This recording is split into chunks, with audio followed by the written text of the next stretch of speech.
Hey guys, welcome to part 1 on Die Hard, how to kill a franchise in 98 minutes. So I was working in my office when someone set off the fire alarm. Well, as it has it, I work on the 59th floor, so there was no way in hell I'm going to walk down that many flights of stairs. I decided to take the elevator instead.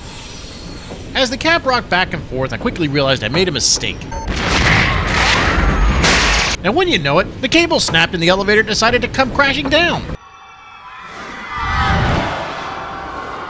As I was falling to my death, I tried to calm myself by trying to ignore the gruesome fate that awaited me at the bottom of the elevator shaft. At first I was trying to think about my family, but that didn't work. So all I could think about was that scene from the first Die Hard movie when the elevator door just exploded. Such a great scene. As reality snapped me back, I realized that there hasn't been a new Die Hard movie in over 10 years. Why was that? I recall the first 3 movies as nothing short of entertaining and engaging, with fantastic action scenes and gritty hand-to-hand combat. Heck, even the 4th movie, while it had its flaws, was still enjoyable. I therefore came to the conclusion that the final 5th Die Hard movie must have done something so horrible that it literally killed the franchise. Realizing that this is my mental escape from my upcoming doom, I decided to delve deeper into A Good Day to Die Hard.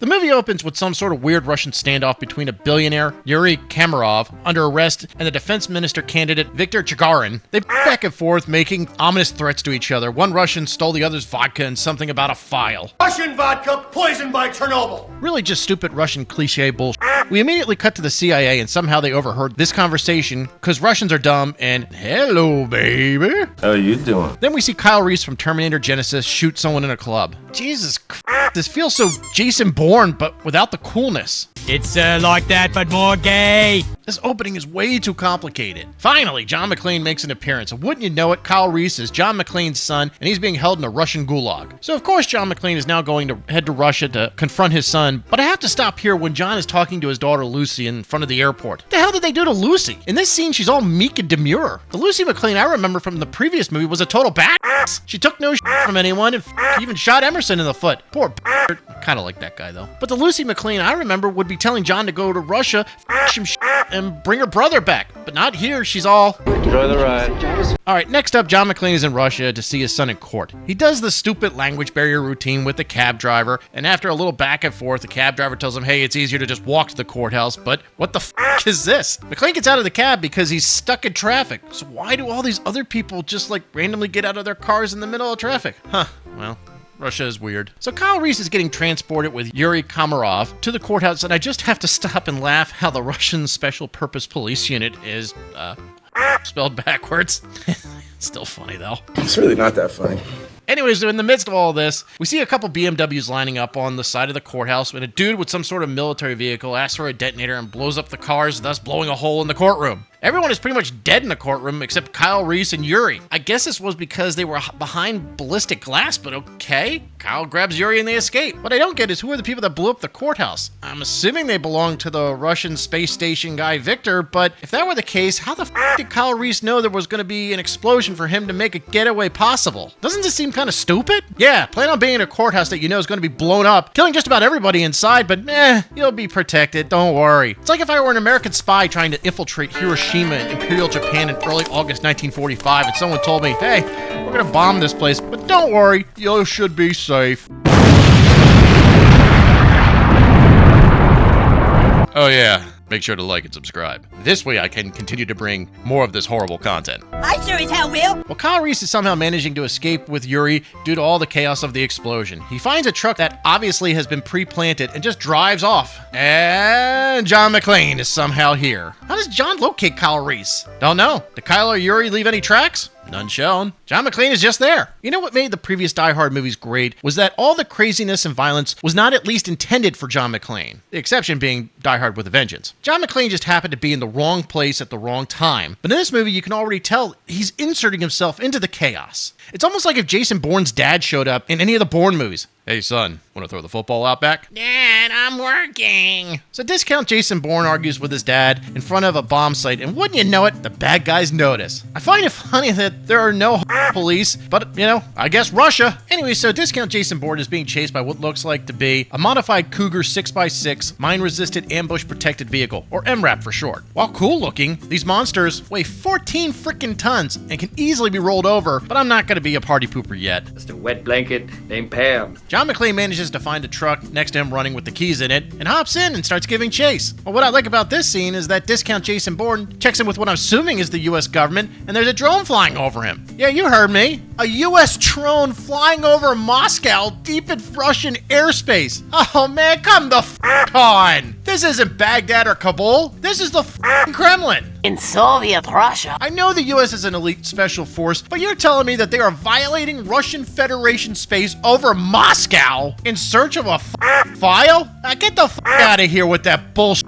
Moving on. Apparently, John McClane's 30-second interaction with his son is somehow now making it impossible for Discount Jason Bourne to perform his extraction, and he loses his cool like a little. Question I have is what defined the window for being closed, because Discount Jason Bourne is not being chased by the nor are they being pursued by the Russian military. No, it's just some mercenary group in an MRAP that sticks out like a sore thumb, crashing into cars and wrecking all over the place. This somehow determined the extraction window being closed? Look, I get there's a level of suspension of reality when it comes to these movies, but what made Die Hard movies great was that John McClane is in many ways just your average Joe Schmo cop. He's not an expert martial artist or some sort of special forces, he's just a burnt out cop trying to do the right thing. So when you put him in the middle of a crappy Jason Bourne movie, he looks very much out of place. Live Free or Die Hard was the closest you came to that out of touch action movie, but they explained a lot away because everything had been hacked, so the chopper that chased John and Matt wasn't visible to the local nor federal authorities. All warning systems were down, all radios, all communications had been compromised, so they were truly on their own. And even then, he was still supported by the FBI, the little squirrel Matt, his daughter, and of course that fat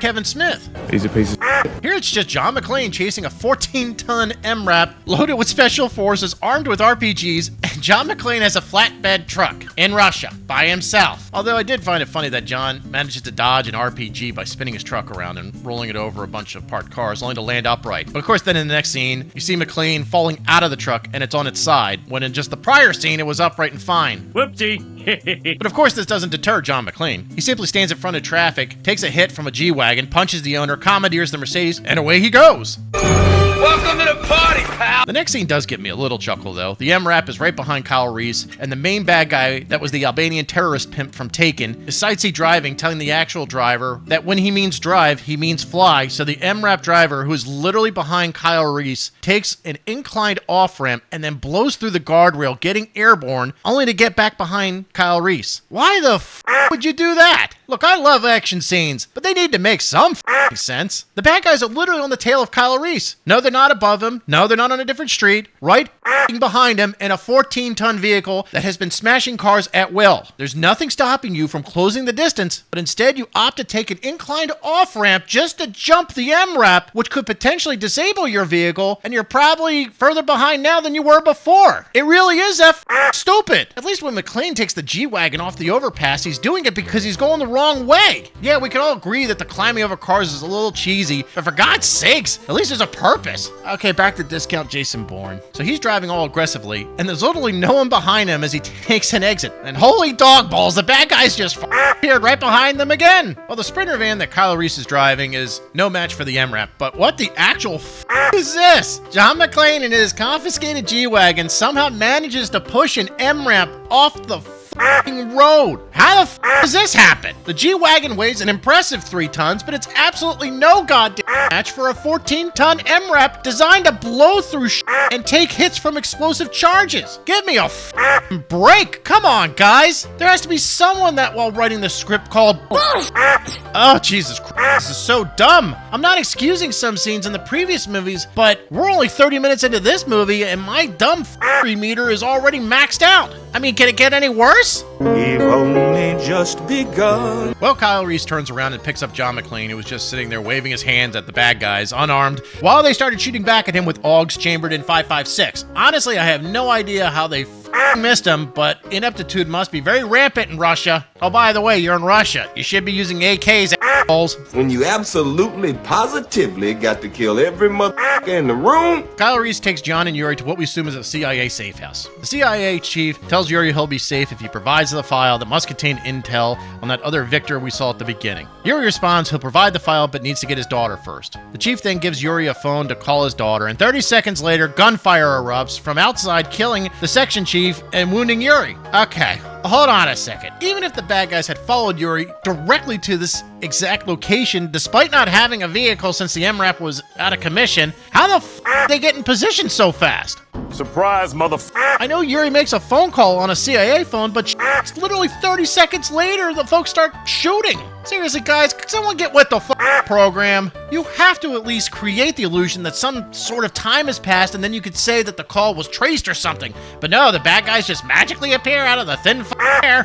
Whatever. Well, Kyle Reese, John, and Yuri make their way to the hotel to pick up Yuri's daughter, with Kyle Reese the whole time that John his mission. Okay, here's a question. Why is it there was only one other CIA operative in the safe house? I'm sure the CIA has more folks working in Moscow, and if you were preparing to extract a political prisoner, wouldn't you have other folks around just in case it went south? Nah, we're good. The McClanes and Yuri show up at the hotel, and it's here where we're introduced to Yuri's daughter. Wait, hang on a sec. Isn't that the same piece of ass in the beginning of the movie? John starts to get suspicious, and Kyle Reese notices a chopper outside. When, hey, the main bad Albanian terrorist pimp crashes the party. If this movie wasn't so poorly written, I really would be giving it for the cliche bad guy entrance. But we gotta keep going. There's a standoff between the McClanes and the bad guys, and wouldn't you know it, piece of ass in the beginning is a bad guy too. Oh, John's intuition is spot on. Well, piece of ass escorts Yuri out of the room, and usually at this point, the bad guy starts monologuing, but all he says is, hi. I mean, really? Who the fuck? That was a good line. You couldn't come up with one guy quip? Say something like Americans are a bunch of fatties and do nothing but watch stupid YouTube videos.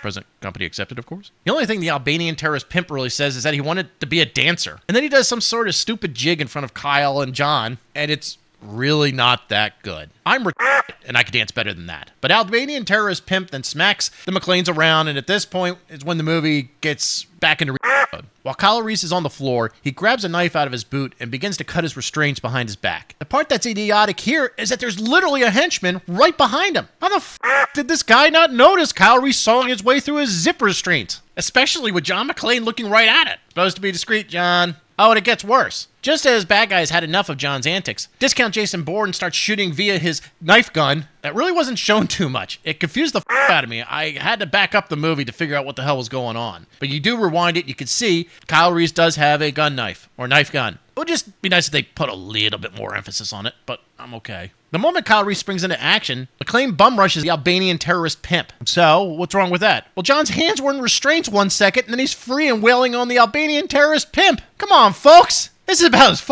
basic as you can get. I could deal with Kyle Reese drawing his knife gun and shooting the bad guy in front and then redirecting a shot behind him fast enough that a henchman doesn't have time to react. Why? Well, the motherfucker didn't notice Kyle cutting his restraints with a massive knife just seconds before. I guess the henchman was blind or something.